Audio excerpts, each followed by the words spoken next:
Bonjour chers camarades boursicotteurs, j'espère que vous allez bien. Et oui, un arrière-plan un peu inhabituel et vous devrez vous attendre au cours des prochaines semaines à ce que les arrière-plans soient anormaux compte tenu que je suis en train de refaire mon studio. Et c'est la raison pour laquelle au courant des prochaines semaines, là, vous allez voir que l'arrière-plan va être un peu différent de ce qu'il a l'air habituellement.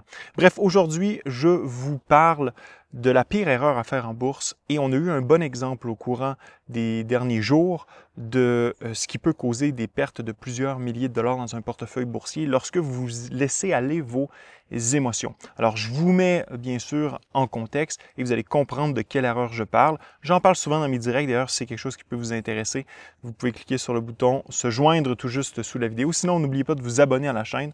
Donc, merci à tous ceux qui l'ont fait et ceux qui ne sont toujours pas abonnés, bien faites-le, c'est gratuit, ça ne coûte rien. Donc, abonnez-vous tout juste sous la vidéo, le bouton « S'abonner ». Alors, le 1er février dernier, Donald Trump décrète un tarif de 10% sur tous les biens importés de la Chine. Près d'un mois plus tard, ce tarif de 10% monte à 20%. Et puis le 2 avril, dans le cadre de la journée de la libération, on se rappelle tous de ce qui s'est passé cette journée-là, Donald Trump monte les tarifs contre la Chine à 54%, donc sur tous les biens qui sont importés de la Chine. À la suite de cette annonce, la Chine réplique et là, on est tombé dans une espèce d'escalade de tarifs douaniers. Les États-Unis qui, le 8 avril, augmentent les tarifs à 104% et la journée suivante à 145%. On se remet un peu dans le contexte, là, c'était la panique. Donc, les gens pensaient qu'on s'en allait en récession. Des entreprises comme Apple, Amazon étaient grandement affectées compte tenu que pour Apple, la plupart de sa production est réalisée en Chine. Amazon s'approvisionne de biens venant de la Chine pour vendre aux consommateurs américains. Donc, c'était la pagaille essentiellement dans les marchés boursiers. Tout le monde paniquait. On se dirigeait droit vers la récession. On était dans une espèce de décohésionnement économique, une déglobalisation. Et là, tout le monde essayait de se sauver, de se réfugier quelque part.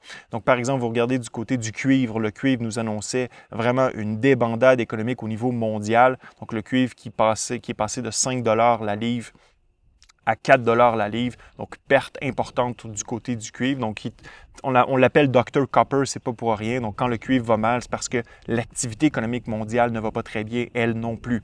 Du côté de l'or, donc les investisseurs, à partir justement de cette espèce de Liberation Day, se sont lancés vers l'or qui a bondi de essentiellement 3 000 $ à 3 400 $ en quelques jours seulement, donc hors valeur refuge. Et bien sûr, les actions y ont goûté vraiment. Donc, le S&P 500 ici, c'est un proxy du S&P 500. C'est essentiellement la même chose. On perdu pratiquement 20%. Donc, à l'orée d'entrer dans un bear market. Donc, c'était sauf qui peut essentiellement face à cette menace de guerre commerciale mondiale qu'avait lancé Donald Trump dans le cadre de cette journée de la libération.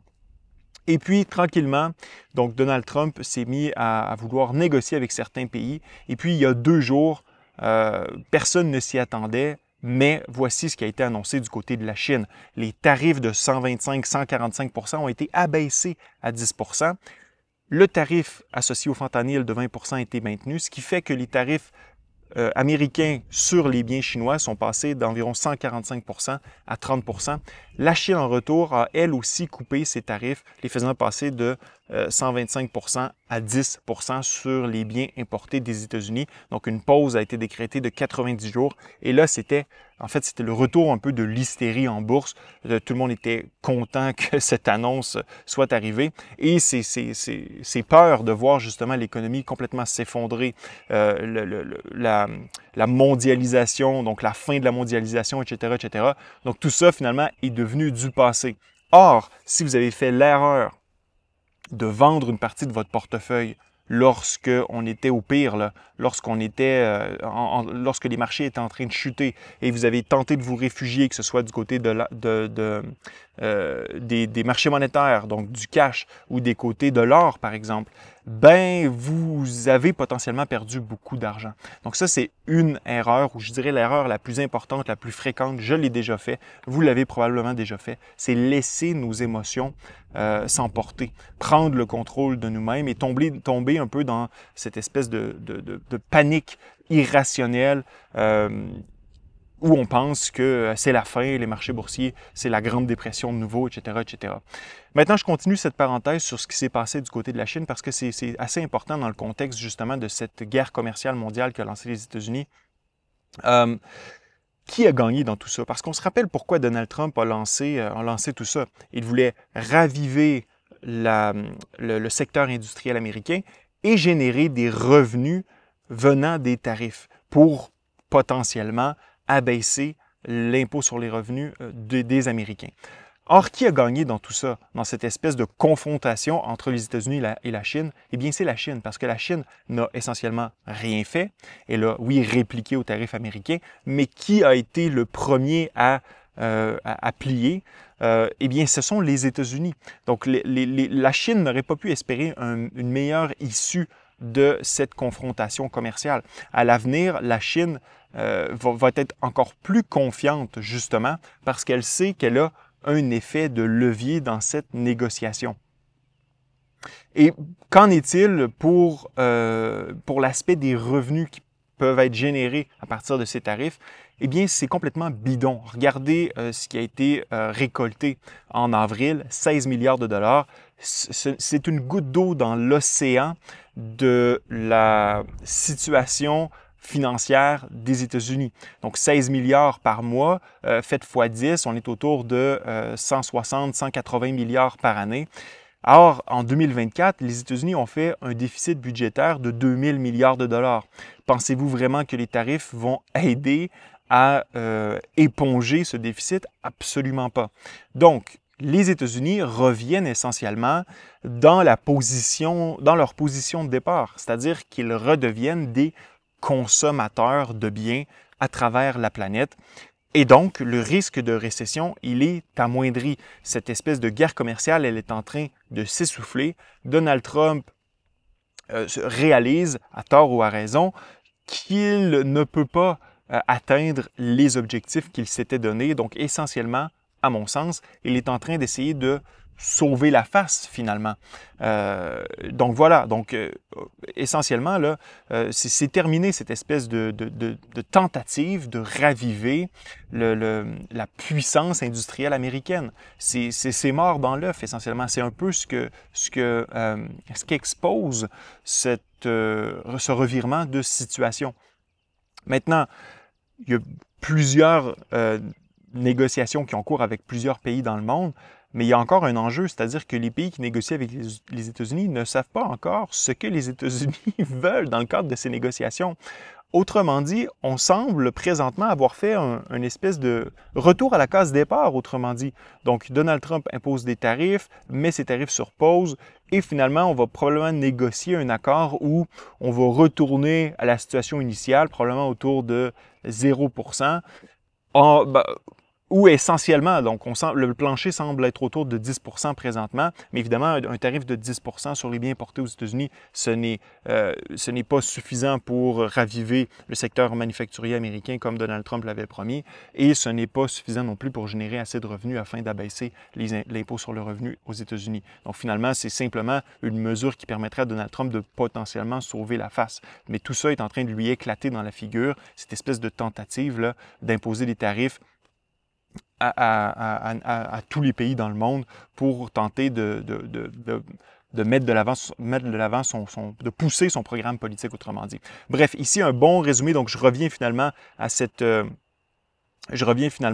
erreur que personne ne veut commettre en bourse. Regardez, Trump gagne son élection, les marchés vont super bien. Et puis, à mesure qu'on avait ces rumeurs là, qui commençaient à s'installer, ces peurs à l'égard de ce qui allait être annoncé par Donald Trump du côté de la politique commerciale des États-Unis, les marchés se sont mis à chuter. Vous avez justement cette Liberation Day. Alors là, c'était l'hécatombe du côté des marchés boursiers. Finalement, une pause de 90 jours a été annoncée parce que ce qui avait été annoncé lors de la journée de la Libération, c'était complètement ridicule. Le calcul ne faisait aucun sens. C'était exagéré. C'était irrationnel dans un certain sens. Et puis, là, on se trouve où aujourd'hui? En fait, le S&P 500 a effacé toutes les pertes depuis le début de l'année. Donc, si vous êtes quelqu'un qui a paniqué, qui a vendu ses actions, qui est sorti du marché, vous vous retrouvez probablement avec des pertes par rapport à si vous étiez resté dans le marché, si vous aviez fait du dollar cost averaging. Donc, on abaisse finalement notre moyenne pondérée en achetant les baisses sur les marchés lorsqu'on fait des directs à tous les jeudis.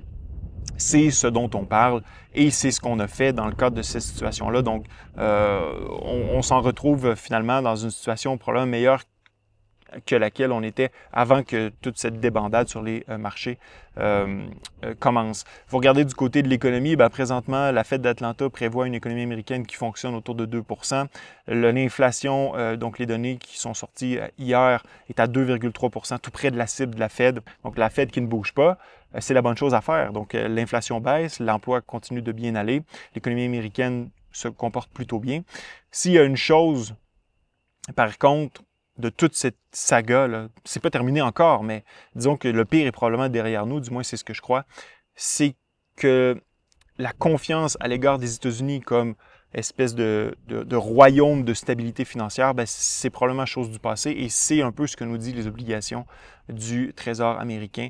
Les taux d'intérêt qui continuent d'augmenter malgré le fait que l'incertitude liée à la guerre commerciale, et disons qu'il y en a plus derrière nous que devant nous. Donc, ça démontre justement que les marchés financiers sont plutôt inquiets par rapport à l'imprévisibilité de l'administration américaine actuelle. Donald Trump qui d'ailleurs continue de mettre de la pression sur la Fed afin qu'elle abaisse les taux d'intérêt. Donc ça, c'est rien de bon. La semaine dernière, je vous ai dit que Donald Trump ne l'avait pas fait. Or, tout de suite après avoir publié ma vidéo, donc le jour d'après, je pense qu'il a recommencé à mettre de la pression sur Jerome Powell. Donc, il n'y a rien de bon de ce côté-là.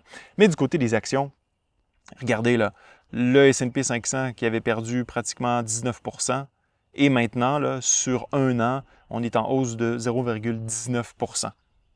Donc, une chose à retenir, c'est de rester dans les marchés, malgré le fait que parfois nos émotions veulent nous en faire sortir. Ce fut un plaisir d'être avec vous. À la prochaine.